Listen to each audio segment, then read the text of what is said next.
Assalamualaikum warahmatullahi wabarakatuh. Bismillahirrahmanirrahim. Alhamdulillahirabbil alamin. Rabbis shrahli sadri wa yassirli amri wahlul 'uqdatam min lisani yafqahu qauli, amma ba'd. Jamaah Al-Fatih Channel yang dirahmati oleh Allah. Pertama, mari kita bersama untuk selalu bersyukur kepada Allah Subhanahu wa Ta'ala yang telah melimpahkan rahmatnya dan nikmatnya kepada kita, sehingga pada hari ini kita dipertemukan dalam keadaan sehat walafiat, tak kurang suatu apapun. Maka mari kita syukuri dengan mengucapkan kalimat tahmid, alhamdulillahirabbil alamin.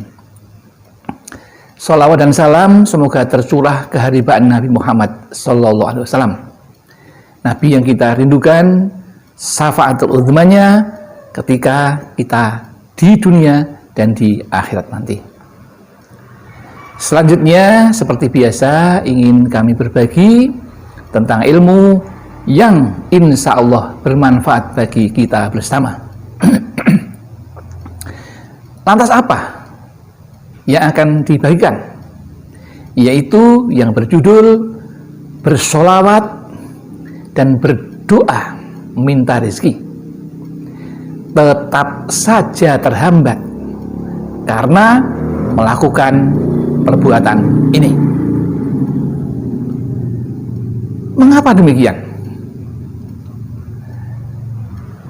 Orang beriman dimanapun dan kapanpun ia berada akan selalu melengkapi dirinya dengan bersolawat dan berdoa kepada Allah Subhanahu wa Ta'ala, karena ia merasa selalu bersama dengan Allah dan ia selalu ingin menghubungkan dirinya kepada Allah Subhanahu wa Ta'ala.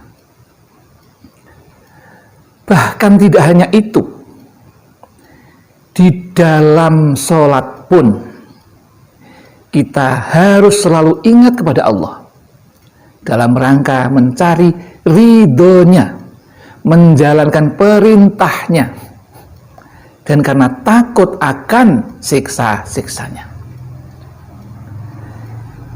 Di dalam sholat pun Allah mengajarkan kita untuk memohon rizki kepada Allah.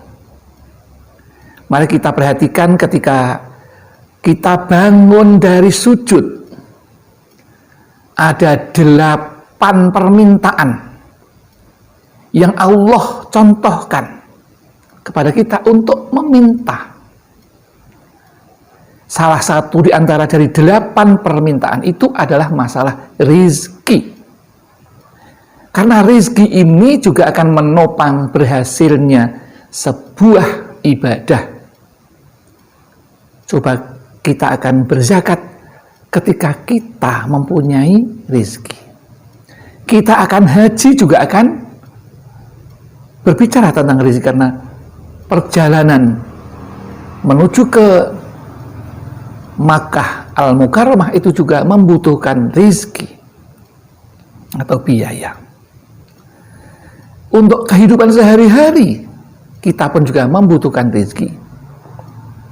Bahkan untuk beribadah pun supaya kita bisa menutup aurat, itu pun juga membutuhkan rezeki untuk membeli perangkat ibadah.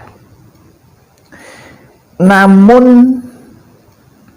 ada sesuatu yang menghambat orang beriman ketika berdoa dan bersolawat itu.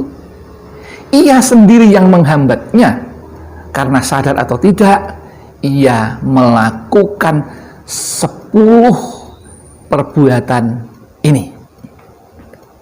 Apa itu?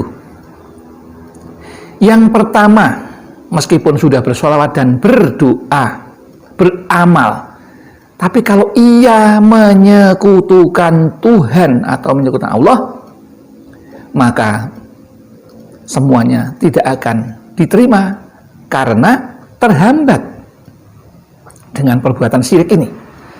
Syirik itu mengakui adanya Tuhan selain Allah, Bisa juga syirik itu mengakui adanya kekuatan di luar Allah. Coba yang sederhana saja. Kalau kita minum obat, kemudian sembuh dari penyakitnya. Kalau kita meyakini bahwa yang menyembuhkan itu obat, bukan Allah, maka kita pun sudah termasuk syirik kecil. Yang benar, obat itu hanya sebagai penyebab perantara. Karena banyak orang minum obat, tetapi tidak sembuh juga. Ini yang perlu kita tekankan. Atas perbuatan berikutnya yang juga menjadi penghambat sholawat dan doa dan ibadah yang lain, yaitu apa? Meninggalkan sholat. Orang yang meninggalkan sholat, rizkinya menjadi tidak berkah, amal doanya juga ditolak. Yang ketiga, yang menghambat semua permintaan, permohonan dan doanya, yaitu durhaka kepada orang tua kita. Allah sudah melarang jika kita mengucapkan kata hus, itu sudah jelas, apalagi yang lain. Karena di dalam hadis Rasulullah disebutkan, jika seorang anak lupa berdoa untuk orang tuanya, niscaya rizkinya akan terhenti. Itu luar biasa. Hadis riwayat Al-Imam. Ini yang ketiga. Sedangkan yang keempat sekarang, faktor yang keempat, yaitu ketika seseorang berdoa, berselawat tetapi melakukan perbuatan zina, itu juga akan ditolak, menghambat. Karena satu kali berbuat zina, maka 40 tahun tidak diterima amal dan doanya. Kemudian yang kelima, apa nih? Memakan rizki yang haram. Satu suapan saja itu akan membuat doa kita tertolak selama 40 hari. Yang keenam, yaitu mengkonsumsi minuman keras dan sejenisnya, sabu, ganja, sama. Itu juga doa dan apapun yang kita kerjakan tentang kebaikan, maka akan ditolak selama 40 hari, hanya satu teguk saja. Kemudian yang ketujuh nih, ini jangan dilakukan, yaitu memutus silaturrohim. Orang yang memutus silaturrohim, maka doanya akan ditolak. Yang kedelapan, yang menghambat itu, yaitu kita melakukan ghibah. Karena orang yang ghibah itu akan dimarahi, dimurkai oleh Allah. Karena itu perbuatan dosa yang sangat besar. Kemudian yang kesembilan, ya, sadar atau tidak, kadang-kadang orang menjadi kikir atau bakhil. Ya, tidak mau mengeluarkan sedekah, tidak mengeluarkan infak, tidak melakukan zakat, maka semuanya akan ditolak oleh Allah, baik doa maupun ibadahnya. Dan yang ke-10, yang terakhir, ya, tidak amanah. Nah, ini penting ini. Tidak amanah ini bisa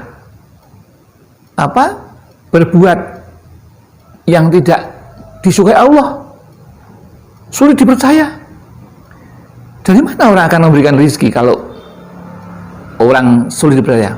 Meminta bantuannya pun sudah nggak mau, apalagi kepada Allah. Khianat, ya, tidak amanah, tidak bisa menjaga apa yang diberikan oleh Allah, ya. Nah, maka dari itu ke-10 ini harus kita hindari kalau kita doanya dan semua yang kita permohonkan itu tidak terhambat oleh kita sendiri, perbuatan kita sendiri, bukan dari Allah tapi dari kita sendiri, ya. Allah pasti akan mengabulkan, tapi kalau kita menghambat, ya jelas pasti tidak akan terkabul juga. Demikian yang dapat kami sampaikan. Mudah-mudahan ini menjadi introspeksi kita agar kita tidak bersuudzon atau berburuk sangka kepada Allah. Ya, demikian yang dapat kami sampaikan. Ada kekurangan, kekhilafan itu kami yang melakukan karena kami merasa orang yang fakir akan ilmu dan tempatnya salah serta lupa. Namun barangkali ada benarnya, itu semua milik Allah. Ya, dan akhirul kalam, billahi taufik wal hidayah wal inayah wal barakah. Assalamualaikum warahmatullahi wabarakatuh.